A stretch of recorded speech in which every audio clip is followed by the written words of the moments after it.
saw him react right after giving up his pawn. Right now, Magnus is on the defense, down a pawn. He is playing for activity of the pieces, the rook hitting the queen, expecting the light squared bishops to be traded off. And just looking at the two rooks eyeing the d4 pawn, that black knight nicely placed, controlling the b5 pawn.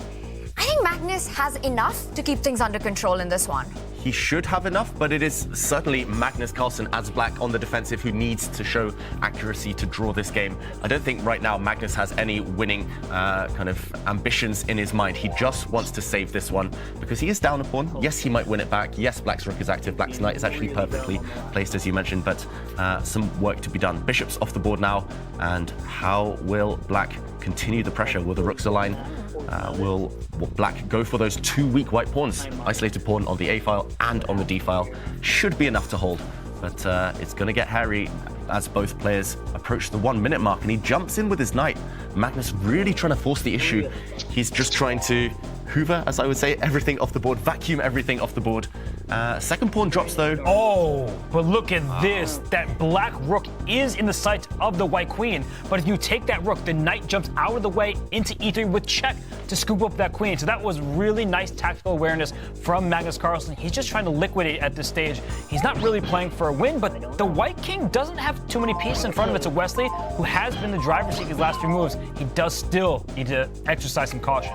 Really nice trick there. Poisoned rook right now. Wesley cannot take that rook. He drops back with his knight though, trying to break the coordination between the black rooks. They're kind of protecting each other. I said it before, X-ray vision, but one of them is hit now. That white knight attacking the rook in the center. This is where things could fall apart. If Magnus isn't careful, he's now down under 1 minute. Then his position could collapse instantly. But he's got to be careful now. He drops a rook back to hit the white queen. Really accurate move there to hold things together. And it was a very critical one because there was no way to maintain connection of that other rook on the 4th rank.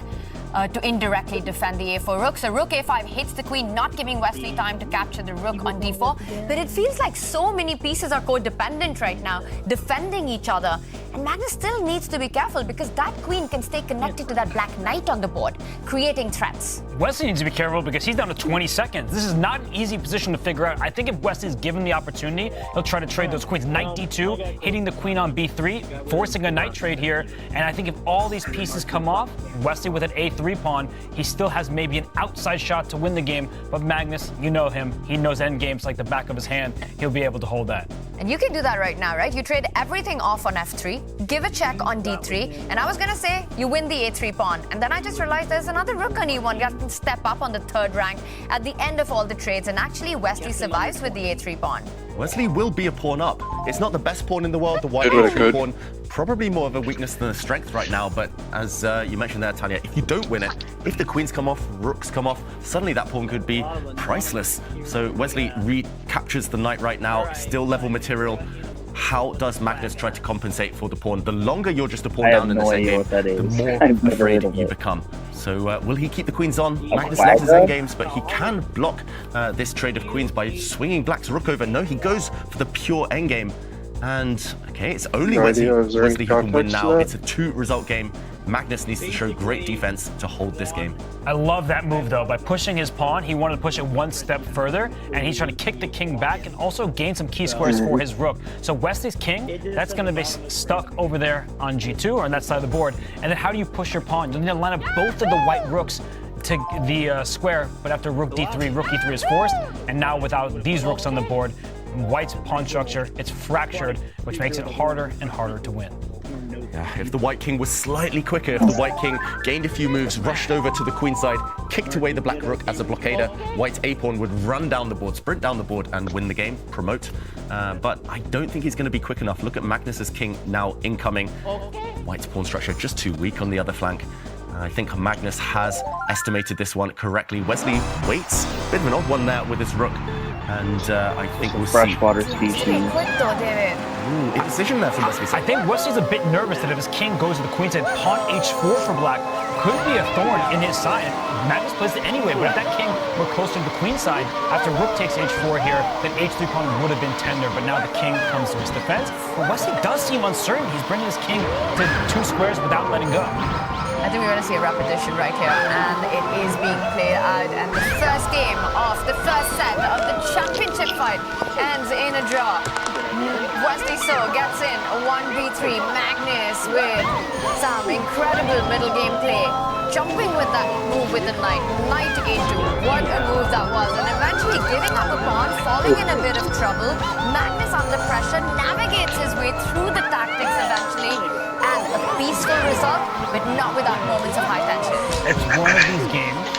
So Blue Shells does follow They're you. talking to the players about when the next game will be. Magnus just, yeah, okay, that sounds good to me.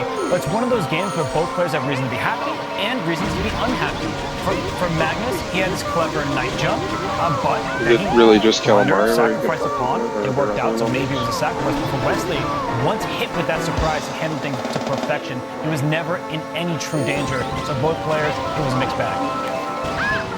It was quite the tension on the board in those moments, David, after d4, after knight a2.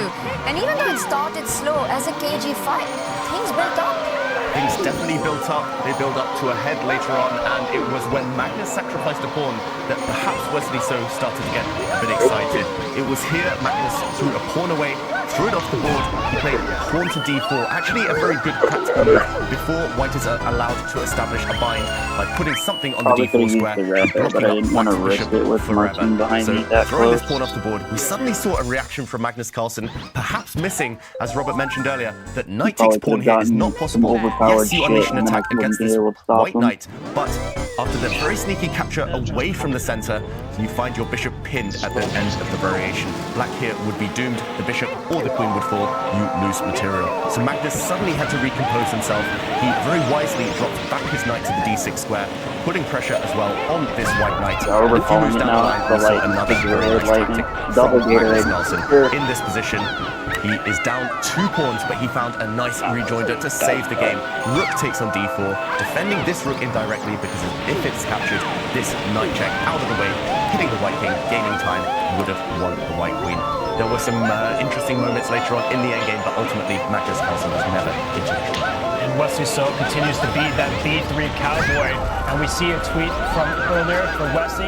He said it's now or never, Magnus, responding to what's not to like. It's not a terrible move, says Magnus, about the prospect of fulfilling a 2023 resolution to win a tour game with 1v3. Is it now or never for Magnus? He gets the white pieces in game 2. Will we expect b3? That's going to be quite the troll if Magnus responds and returns the favor with 1v3. We will find out, and of course the action is all happening in Toronto. The epic finals that we are watching. It's all eyes on Toronto, and there's a party on. Everyone is celebrating this big clash in Toronto. It is happening. The watch party with chess players, with chess fans from the city, and we will be back with Game 2 action.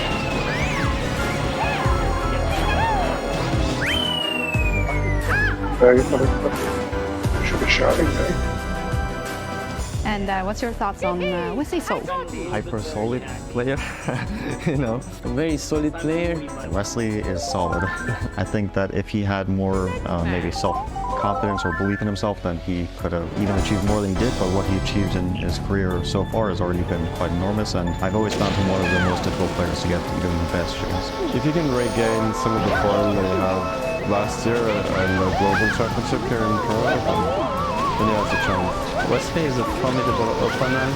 They were losers, always ready to pounce when you make a mistake, but otherwise it's also very difficult to beat him, so that's a great combo.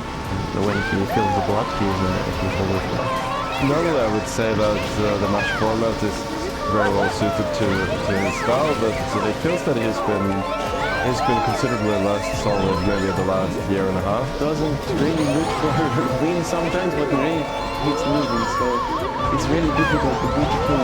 He's a very good person, his character is really good, so I have a lot of respect for him. A new opening for your wall is here. Capture new major pieces on unique metal posters from Display. Now with the official collection from Chess.com. Mount them in seconds with a 2 or 3 magnet kit and swap them whenever you like. Make your move.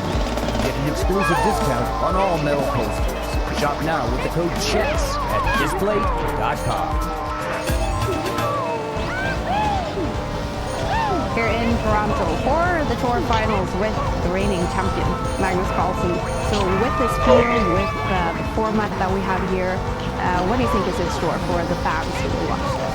I'm sure there will be plenty of exciting matches, maybe a couple of exciting matches in the West. What would it mean to you to win it again? I think this is the strongest final there's ever been. I think to find a team that would top the final of the inaugural season with a 7-set match against Carl would be tough. Now, we do hope we have new fans watching as well. So if we do have that, how would you describe your playing style? I would say I'm fairly universal. Probably I lean slightly more technical than tactical. Depending on the day, I can manage that. Perfect.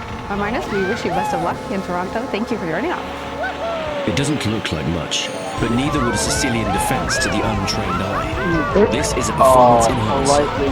You don't see it. How about now? Manage your air quality, sharpen your performance, change the game with Air Things.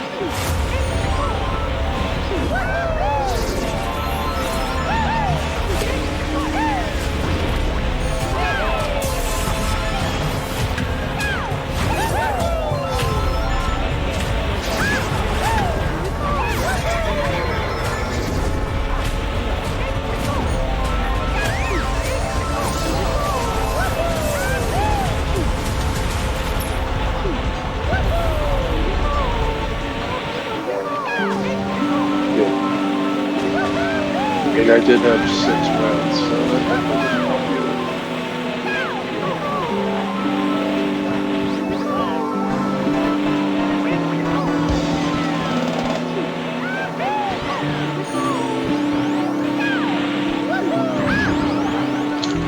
Fun.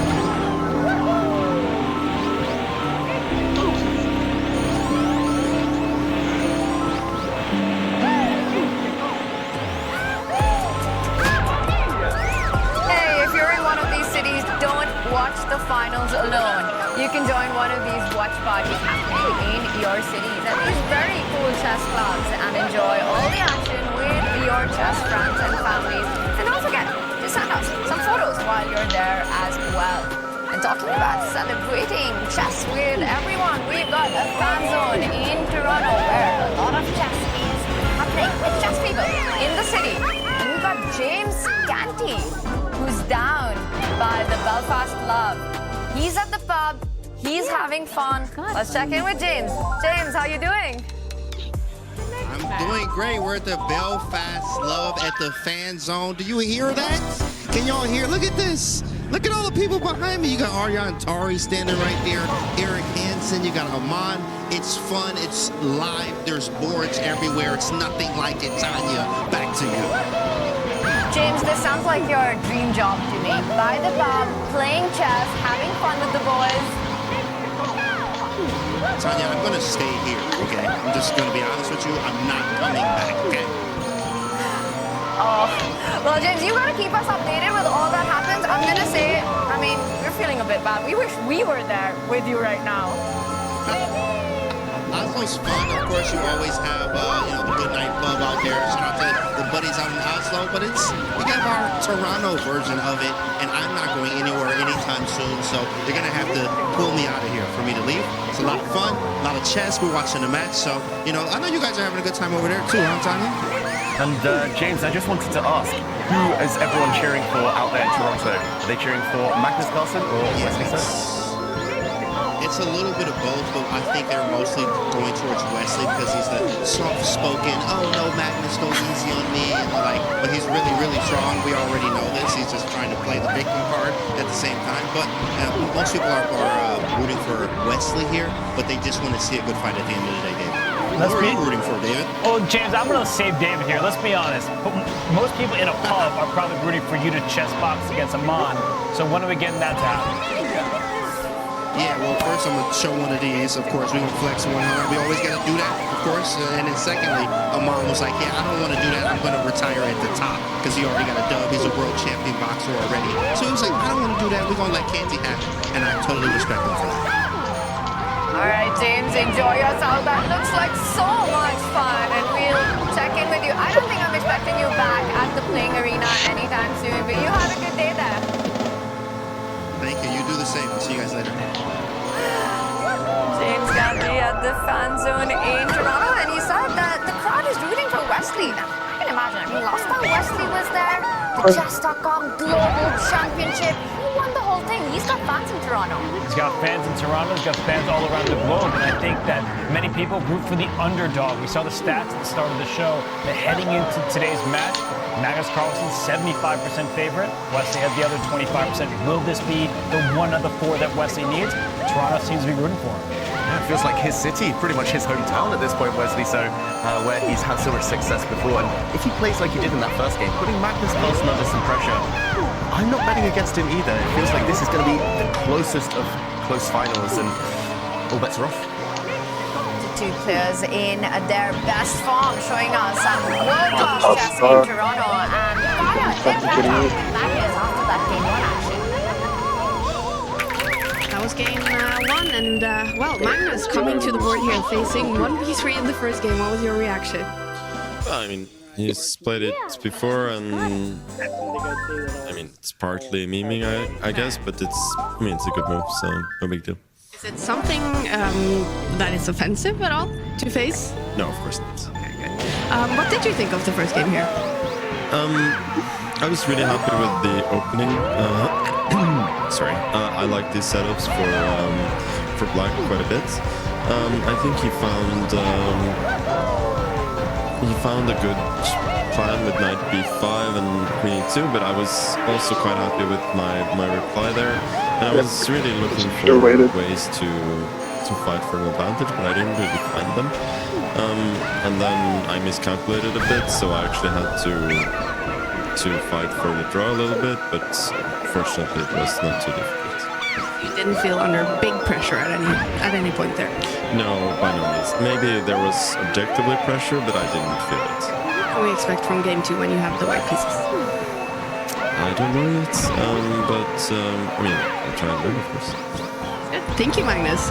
Magnus Carlsen is going to try to win game two. Back to you guys.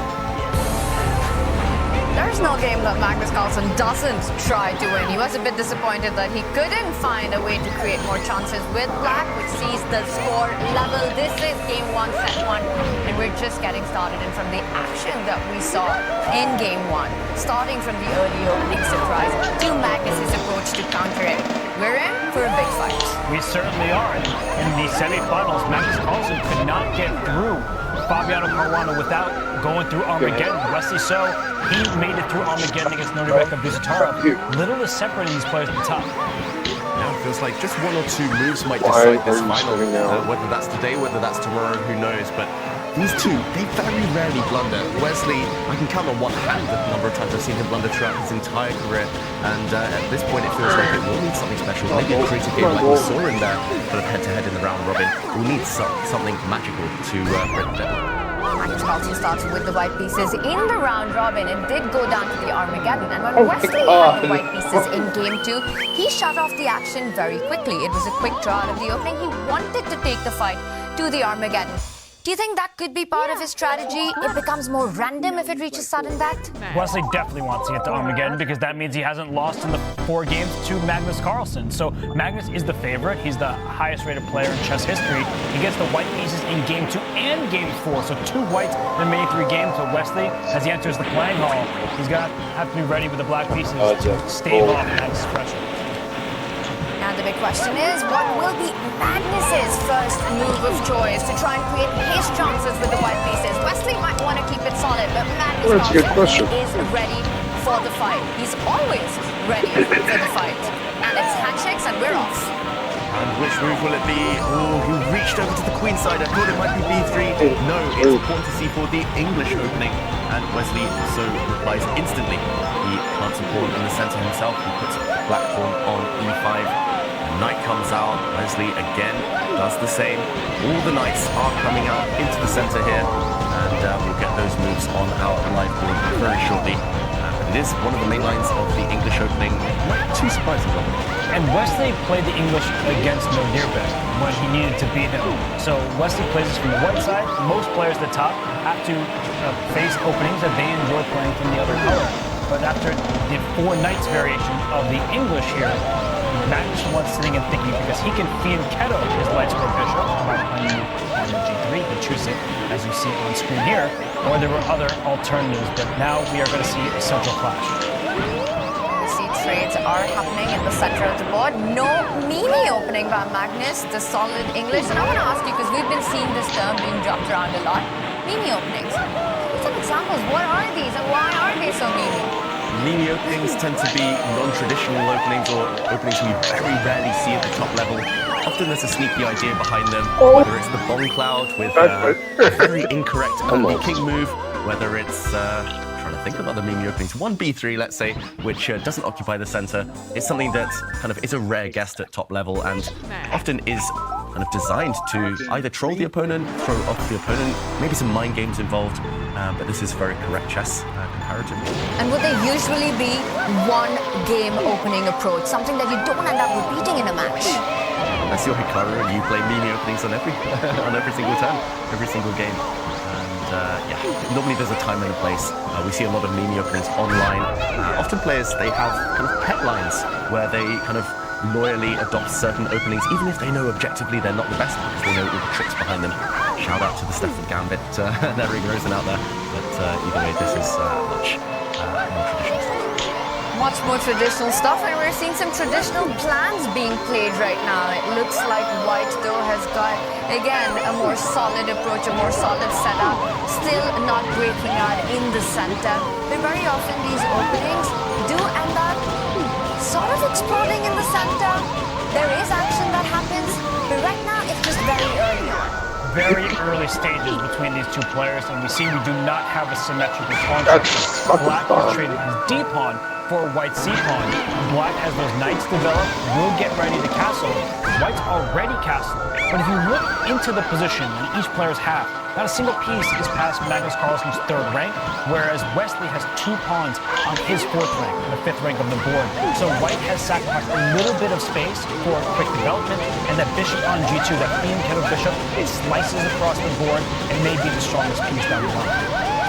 I actually played this opening with the black pieces, and I like that Wesley has stopped Magnus's pawn from going all the way to b4. So Magnus has to be happy with just putting it one step ahead to take out that bishop on b2, which then starts targeting Wesley's center pawn. And very often the decision here is if White is able to get that d pawn moving up the board. Are you able to strike with d4? It becomes a fight for that square because Black's knight often finds itself to stop that trade. Yeah, Black is perfectly poised to stop the center from opening within the near future at least. I will just mention before we delve into the specifics of the position, we see the board in front of us. The clocks, we will get to you. Both players have an ocean of time right now. They've barely spent that much of their 15 minutes, and we'll get those updated, so stay tuned. But yeah, it's all about the center. Right now, White isn't able to strike. White isn't able to open up the bishop to take advantage of the development kind of lead here. So it's very much about just putting pieces in position. Bishop on the long diagonal, rook soon on the semi-open file, and Black needs to guard against this idea you mentioned. Is this just a theme or coincidence that for the 2nd consecutive game, Magnus is fianchettoing both bishops? Is there something he's eyed in Wesley's history where maybe he's uncomfortable with this dynamic, or do you feel like it's just what Wesley is playing, so he's reacting? I think a bit of both, Robert. I think Magnus does have this kind of affinity for kind of fianchettoing his bishops. He's played it a lot, especially the last couple of years, I've noticed. He loves to just fianchetto at any given opportunity, but Wesley's pretty much asked him to do so, especially the first game. Once Magnus fianchettoed once, it kind of made sense to be logical, consistent, fianchetto both bishops. And I'm surprised we're seeing Magnus pause. The logical follow-up to his move would be to plant this bishop on the long diagonal. Then again, he might be slightly tempted now that the Black Queen's vision towards the d4 square has been cut off by her own bishop. d4 on the cards. Why not explode the center? I'm really surprised by Wesley's choice of square for developing that bishop. because usually you either put it in front of the king, keeping that D line open for the queen, and we see Magnus take advantage of just that. He gets the moment, the opportunity to strike in the center. Of course, it's nothing drastic, but it is step one of White's plan right now, because that bishop, when it lands on b2 and when it does, you're looking at an open diagonal now. Yeah, this d4 pawn break was perfectly timed.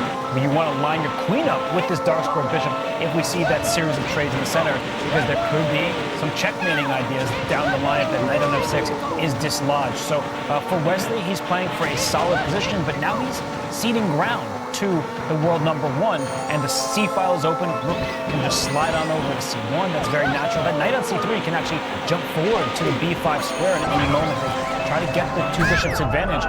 I certainly like Magnus' position thus far, and I feel like Wesley would also prefer to have this from the white side. Definitely. I think just the fact that he opened 1b3 in the previous game, Wesley, this is pretty much a dream position. Magnus didn't play 1b3, but he soon put a pawn on this square, soon fianchetted his bishop, and it does look really promising. This bishop will become open sooner rather than later, as will its counterpart, its fellow bishop on the other diagonal. So Wesley has to be really careful. He tries to block the center, he tries to plug the middle of the board, but the white knight attack now can simply slide back. Magnus will drop his knight back, and this pawn will be doomed in the next few turns. Wesley has some concrete ideas in mind there, perhaps, but I'm a bit surprised that he played it so quickly, Wesley, so this is really committal stuff. He's probably eyeing that d4 pawn in exchange of that e4 pawn that you're pointing at. White's knight, I don't think you want to go to h4. You'd probably end up getting trapped after a move like g5. Very few squares left. Knight either falls all the way back to e1 between the queen and the rook, or to d2. And he does make a decision. Now, this means a pawn trade. Wesley can pick up the d4 pawn. He gives up the e4 pawn. Who does this benefit? I'd say that White is going to be happy in most of these positions, because we look at each minor piece as we will see some trades initiated in the center. The light square bishop for White is clearly better than the light square bishop from Black. And so that is a long-term advantage. And we have an asymmetrical pawn structure, where Black has 3 pawns on the queen side to White's 2, and after the e4 pawn is gobbled up, we'll have 4 pawns to 3 for White, aiming from e to the h file. So I do think that this position, it's kind of a mixed affair, and I would prefer White's chances because the resulting trades open up the bishops, and Black's bishop on c8, rook on a8, they're not playing their part. Yeah, it will become quite concrete. I'm really surprised Magnus is even hesitating right now. Thank you to our fantastic producers for getting the clock. That's a nice close-up. Both players still with a lot of time left. Magnus there with just over 10 minutes. Magnus as White in move right now. And Wesley, he's been playing much, much faster than in the previous game. He's up at just under 13 minutes. So Magnus, a bit of pressure on the clock there. Dipping below the 10-minute mark very shortly, but he does eventually capture this pawn. We see the live action shot there, and things are opening. It's those bishops, those fianchetted bishops on g2, b2 that will be benefiting from this little transition. But Wesley, I think his idea is to trade off and soon to park the black bishop on e5 to challenge for squares and challenge for this diagonal. White's bishop is a bit loose, so potentially some tactics in the air, and he does play that move. So right now it is getting sharp. The position, the center has exploded, and Magnus needs to navigate that little change in scenario. What a weird-looking position where the entire diagonal from a1 up to g7, if that king slid over to h8, we would have a full diagonal, but that's not going to happen. But one thing that I would consider if I were Magnus right here is that there's a knight trade on offer. I wouldn't do that. I would actually slide my knight in the other direction, up to c5. The b7 pawn is loose, and maybe I'll reroute that knight back to d3 to kick the black bishop out of the center. So that knight on d4 for Black, I do think it's a bit loose there, and so Magnus should look for some tactics. Honestly, I would really nice variation, but I think quite an important one as well. If Black is able to, for example, after a trade, develop the queen, run this bishop out to a really nice juicy square, counter-attack against White's pawn, then things could turn very quickly. Black is active as well. So right now in the balance, but it is White's move, so pressure on White, kind of luxury for White actually to have this one move to create threats of his own. So Magnus Carlsen needs to be accurate. This knight jump looks really, really nice and productive. And multiple ideas hidden there. But look at the clocks. Magnus is down now by almost 4 minutes. And just like the previous game where we were talking about this narrative, yes, the position's fine. The clock could play a huge factor later on. And this position could still go either way. We're still at the critical stages of the early middle game. And also the same storyline of starting with a solid opening, but things getting very tensed very quickly in the center.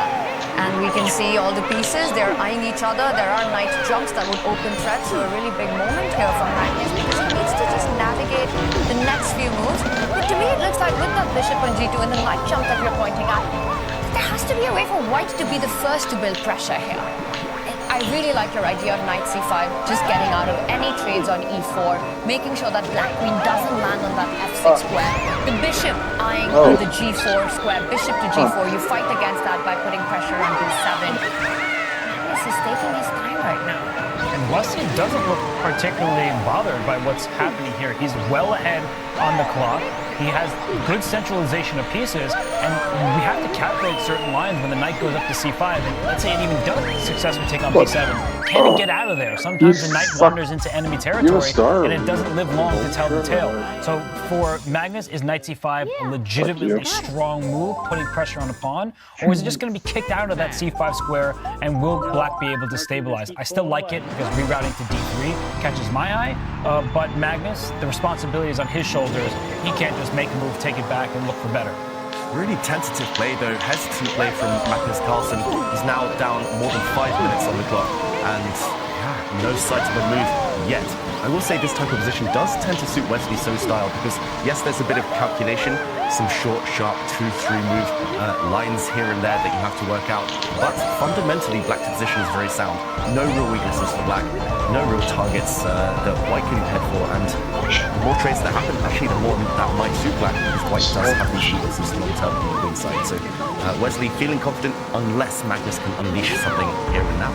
And the one thing that perhaps Magnus wants to avoid in this position is giving a bishop back to black. If you make a waiting move here, like a move like h3 or rook c1, a kind of a non-committal move, a non-aggressive move, Wesley does have the idea of himself capturing that central knight and then jumping in with f3, giving a check, picking up that bishop on b2, and none of that really matters right now because Magnus has taken a decision that we were critical of. He does trade the knight on f6. Wesley doesn't even pause for queen takes knight. Well, it did matter, I would say, because instead of e3, had white jumped forward with the knight, then exactly what you're saying would have. I don't know who decided that would be a good idea to push the fucking slow play on that grass play, but you're a fucking dumbass. But knight b5 is still available. Let me challenge your knight to try to get that dark square bishop. So I think that if Wesley finds knight b5 here, anything that could have been worse, that's behind him, and now we're talking a position where he's completely stable. It's super tempting right now. A little bit to calculate, I guess, after knight b5. If that knight is captured, queens might disappear. I think queens are likely to disappear on the d file within the next couple of moves. But ultimately, that looks quite safe for black. Maybe the other option would be to just drop back to one of these two squares and say, yes, this tension is a bit odd between bishops, but black's definitely not having the worst of those. I think it's more about the fact that black needs to accelerate play right now. Otherwise, this bishop will be inferior to its counterpart, white's bishop putting pressure. Black's simply stuck at home. So that's why I feel we're all quite attracted to this move, knight b5. Kind of accelerating the play, forcing the tactics, and they look fine for black. And at some point, as black, you want to make move c6 to blunt out that bishop on g2 to make sure that that b7 pawn doesn't remain hanging. Wesley finds the accurate way. He goes knight to b5. The bishop on b2 will be picked up. So he does get that bishop pair going. And once he's able to get c6, what white is relying on is perhaps to get the knight back to d4, making sure that more pieces, more minor pieces get traded off. But to me, that looks like we're headed towards a second draw. And that looks very likely. And Magnus, I think he cursed himself briefly. I couldn't do anything. He is not happy with his standard play. He's not even looking at the board right now. But what's just occurred is white steals a pawn on c7. Yes, the white rook in the corner is under attack. But if black takes white's rook, white takes black's. I still think this is what Wesley should go down, because after bishop takes rook, and we're just going to see his move to show you it, bishop b2 right now, those queenside pawns are quite vulnerable. So even though white is ahead material at the moment, you need to be really careful. Bishops are long-range pieces, and a bishop coming out to e6 quite quickly next, b3 can be in danger. If you're Magnus, perhaps you just acknowledge that this should be a draw, and you make that draw happen before it gets too late. Magnus low on the clock as well. He can push the A pawn one step ahead and then try and get that knight out to B6. But Wesley will develop that other bishop to E6 as we were talking about it. Give up the B7 pawn. The bishop's activity is more than compensation in this position. How likely is this to end quickly in a draw? Put a number on it, but very high chances, I think, right now. Yes, White has a 4 versus 3 majority on the king side, but it's irrelevant. That's kind of the last factor on Magnus's mind right now. He actually drops his knight back, and I think this is pretty much tantamount to a draw offer. If Black goes and takes this pawn now, White will be able to take off this Black bishop, even maybe go a pawn up again, but we would see opposite color bishops. The rooks won't stay on the board too much longer, and I think this might be his final throws this game. And I'll say that the rooks coming off the board is really the essential point, because after Black grabs this pawn on A3, White takes the bishop, B7 falls. If the rook stayed on the board, we've seen Magnus win many endgames of that nature, but rook C1 at the end of the line forces the draw. Wesley goes for it, and without more pieces, you can't attack, pile up pressure on squares, and you can't put too much pressure. Once the Black king moves, pawn goes to F6, there's no pass pawn. Are going to find a way in this position to just repeat things, and there's no hope to play here. With equal pawns on one side, on the queen side, that extra pawn counts for nothing, and Magnus does bring his king forward. You can create one parcel, but that bishop, that castle will be stopped. So matter of moves, Magnus down to less than 6 minutes on the clock. Big for Venus feels that Wesley got out of the opening without much difficulty with Black. Yeah, maybe just 1 or 2 small kind of half chances for Magnus to complicate the issue, to be a bit more ambitious, but ultimately Wesley's kind of just found really smooth ways to hold this one, and you can see both players' body language. They're playing so quickly, racing towards the draw now. Ultimately, White will only be able to create 1 pass pawn. You need 2, though, in opposite color bishop endgames. Black will blockade on the dark squares. Black's king can even just park itself on a square such as E7 later to block that advance of the e-pawn, and this one, yeah, simply nothing to do. Thanks, fucking it's only 1 pawn. Opposite color bishops always play on to the end, especially if you're pawn up, just in case. But at this level, at this elevated level, unfortunately, just a draw. Won a game by agreeing to a draw, but this one is, regardless of how long it goes on, is headed that direction. Magnus doesn't immediately fall back with the king, implying a repetition. He does move the pawn forward, so he is going to play this one out. Wesley puts all his pawns in the same color as his own bishop just to make sure that everything remains defended. Good strategy. Magnus is just going to play around a bit. How soon do you think we'll see the draw roll? It should be soon, and I want to give a shout out to Wesley. He had the black pieces in this game. So many players have struggled against Magnus Carlsen. He's had no difficulty from start to finish, and it's not a position where there are any cheap moves or tactics or tricks. There's just one extra pawn, it's on e4, and that's why Wesley parked his bishop on b6. In order to push that pawn, the white king would need to step forward to defend the square, but as soon as that bishop leaves f5, the black king will step right back in opposition with the white king. So just make sure you control the dark squares. There's nothing that white can do about it. I think it's about to happen now. We're going to see the bishop stuff shuffling around with no way to improve, no way to even really find a way to get that e-pawn moving forward. But perhaps if the king was to step in opposition right now, what Magnus wants to do is give a check from the other side, from that e8 square. And then we will see the line that you were pointing out with the e-pawn moving forward. He will actually be able to force the pawn through, but the problem is, yes, it will be an e-pawn, yes, it's just one pawn, but Black's king will always blockade on the dark square. The black bishop will do a great job of defending the a5 pawn and the h6 pawn. White's king will not be able to attack them both simultaneously, they're both separated. I think it's a great strategy from Wesley just to set up everything, all the pawns on dark squares. We will see this happen. I think we'll see everything we've been describing unfold. Magnus just playing around, repurposing, remaneuvering his bishop, but ultimately not much progress. I think his final trick will be to give a check and hope that Black king moves in the wrong direction. What was the last track that I got if there was a wrong direction there, but now pawns are traded off. Look at the black king. That white e-pawn will never be able to bypass on the dark squares. At any moment now, I think we'll see the handshake. Can't kick that king out of e7. That's the nature, and there's the handshake. Draw agreed. We're 1-1 in the first set of this title match. And that was an English opening by Magnus, but he got nothing out of it as Wesley, with clinical trades, goes into an opposite color bishop endgame. A solid hold by the so solid Wesley. Yeah, rock solid. He'll be so pleased with himself as well. Often your first black game, there's nerves jangling, and you know your opponent will come for you when they have white, but ultimately, he didn't face a single problem at all. He was always in control. And roles reversed in a way where the player with the white pieces was the player that was in some time trouble. So for Magnus Carlsen, you see him stepping out of the playing hall into the hallway in Toronto. He got all of nothing with the white pieces. Man. Credit to Wesley, stubborn defense. Lucky fucking bitch. Yeah, very similar to what we saw from Magnus in game 1 with the black pieces. So we are seeing a cagey fight between these two players, which has left us with a 1-1, and we will be having game 3. 2 more rapid games. And again, in this format, yes, you can hide, but you can't survive forever from the decisive result, because there will be an Armageddon in case of a 2-2 tie.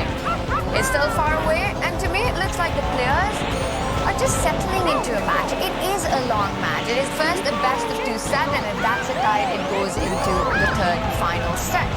So not rushing their decisions, not playing very provocative chess so far. There's a title on the line. There's a $100,000 prize difference between first and second. If you win this, $200,000 in the bank.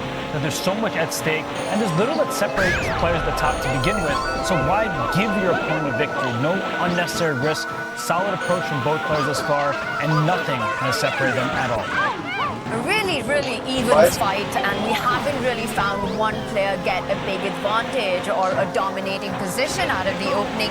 David, the second one, also had a similar narrative to what we saw in game 1. What stood out to you? Yeah, very similar narrative, just high quality chess in general. And chess with best play should objectively be a draw. There was one moment maybe Magnus Carlsen would have been kicking himself that he didn't apply more pressure. Perhaps he could have kept more pieces on the board and asked more questions. But it was here that things pretty much fizzled out towards that peaceful outcome. Magnus Carlsen, we were talking about a knight jump. This tension between knights is really awkward. He could have jumped to c5, applying pressure to this b7 pawn. And if black now reacts and, for example, blocks this long diagonal, then ideas such as dropping the knight back, kicking away this bishop, the game will continue. It's hard to imagine too big an advantage here for white, but at least these bishops on long diagonals do give you good long-term prospects. And instead, however, Magnus couldn't stand the tension. He wanted to trade things off, but it was in this position after pawn to e3, Wesley found a really nice way to totally neutralize any prospect of an advantage. Knight back to b5, profiting from this pin. It's actually a pawn sacrifice, as we saw after a few trades. Knight takes pawn on c7 now, but as we saw, everything just disappeared. Takes, and at the very end, after a few more adventures, we saw this dynamic. Opposite color bishops, dead. And Magnus Carlsen's not going to be unhappy with the result, but at the top, they just want to apply the pressure, as you were saying, so they kick themselves. Why couldn't they make Wesley sweat more? There was no sweating in that game. The result was never in doubt. Fuck that. I dodged him. Perfectly. That's He got the draw. He gets white pieces in game 3. It is Ultimate Glory on the line, championship on the line, $200,000 for the winner. So much at stake for these players, and the battle between the two best performers starts with a cagey fight. And of course, celebrating chess, we also have another really star? cool Oh posters my to decorate God. your walls. Bring more chess into your life with these displayed posters. Yeah, fine. They're lightweight, they're Sure. easy to hang, they look really fun, and they kind of inspire you to play some more chess. Oh, yeah. Why not, Display.com/chess Why is not? where it's at, and there is a 33% shit. off with the code chess everywhere. And there is more chess coming up as we are about to go into game 3 of the final between Wesley So and Magnus Carlsen. Currently, the match is tied. It promises to go down to the wire. We are expecting more provocative chess. Subscribers, stay with us as there's a fun trivia coming up just for you.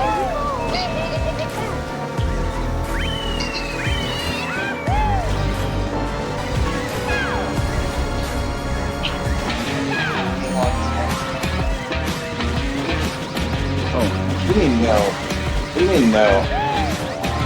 No. Successful.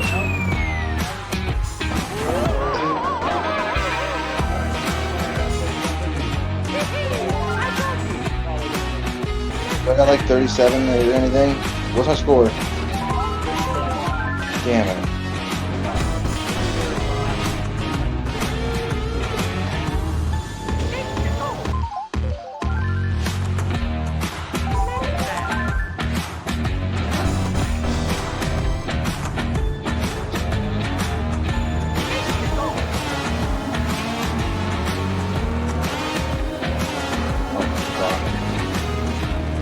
Oh my god. Way under.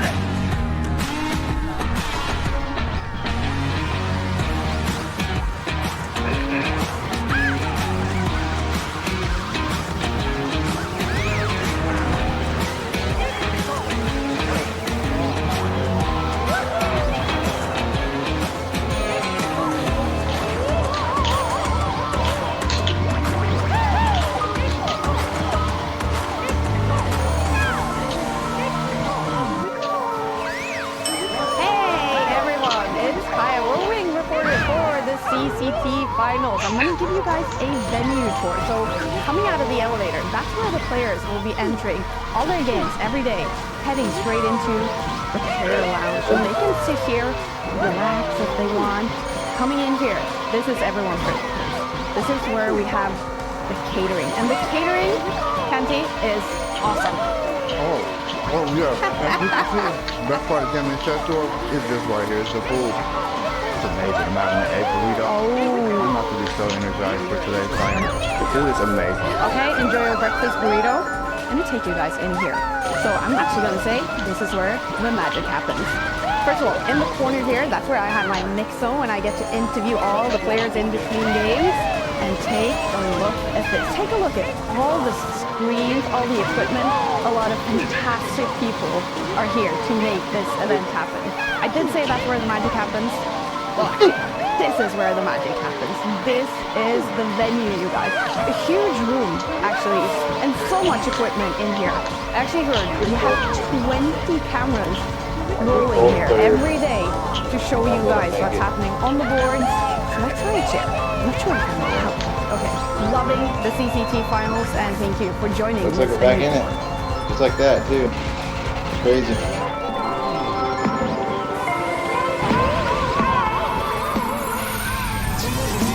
What the fuck?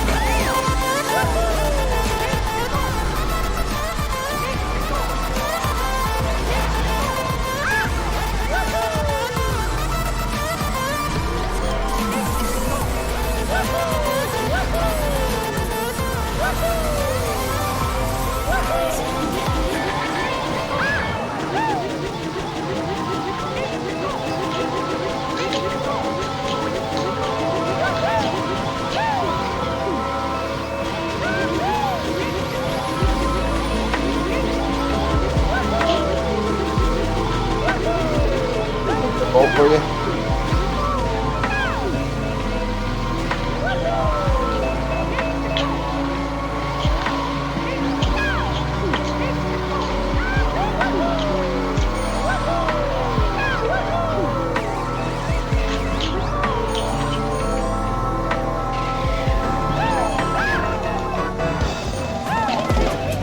As the biggest chess stars are in Toronto, we are also celebrating with more, and this time it's the Chess Kid Stars versus God the damn it, Martin! Why the fuck did you do that? This Monday, and you don't want to miss out on this big challenge as the phenom, the 10-year-old Fostioro You can do it, boot those old times. just playing some brilliant chess.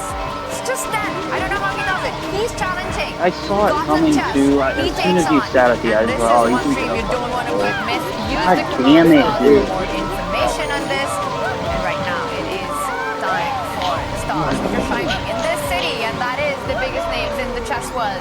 And two of the biggest performers are fighting for the finals, the top prize, $200,000 on the line. That's and insane. of course, crowning of the ultimate king of the Champions Chess Tour. And look at that crowd. It is the fan zone in Toronto. Some big names there as well, as we're being informed. We've got chess pros, we've got grandmasters, we've got everyone enjoying chess. James somewhere in the mix there. I wish we were there as well. That looks like a lot of fun. Two players for whom fun has to be. It it is Magnus versus Wesley. That's on game 3 coming up. 2 kg draws. Kaya caught up with Wesley So. Wesley So, you didn't seem to be in any sort of problem in that game with the black pieces. Do you agree? Yeah, well, so far so good. Hopefully I can maintain it all throughout the game. But it's actually funny because Magnus played this same exact line against me with the other color, like he was black, I think in 2021, so 2.5 years ago online. Yes. Good memory. Oh, well, that's the only reason I played this line, yeah. That's the only reason I studied this line, because I noticed Magnus been playing this knight f6 stuff. But when actually he played it against me 2.5 years ago, I've never seen it before. I was like a knight f6, but it's actually pretty good. Like it's really solid because usually you play knight b6, but then it also makes sense to bring the knight over to the king side to protect the king. So I'm not 100% sure if Magnus remembered our game, but actually we were following it pretty much all the way to the end. Like that game, the online, I was white and I had to win it. So I didn't really get any chances, but I think even this knight b5 was played there unless I'm crazy. So is that why you basically didn't spend almost any time here? You were just completely in control on the clock as well?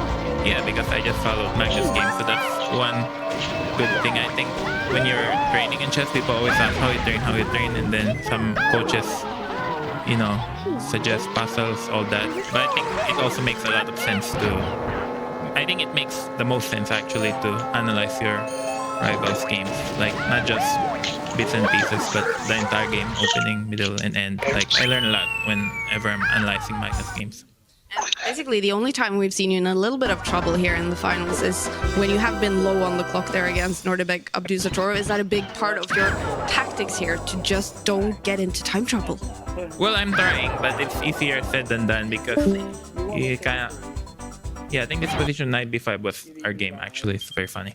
But anyway, I think it's definitely part of it. As I said, beginning the tournament, speed chess is mostly psychological. Like, you're not going to calculate every single bit of detail. You just gotta move and trust your intuition. Like Boris Gelfand, I think he said that you make a move first and then you think on your opponent's clock. So it's definitely part of the job. But my time management has actually been very poor in game 1. The only reason game 2 is because I just followed his game. But yeah, for sure. Because if you get under 2 minutes, you can have a very good position, but you can lose it in one move. So gotta watch out for that. Well, we're definitely going to see this match go to 4 games. What are the chances you think we're going to see it go to Armageddon? Well, I hope Magnus not listening, but I mean, I wouldn't mind if both matches end in Armageddons because, I mean, he's a better player, so he got more opportunities with more games. But in Armageddon, anything can happen. So hopefully I can reach. Wesley wants it. We want it. Let's see if this goes to Armageddon. But first, game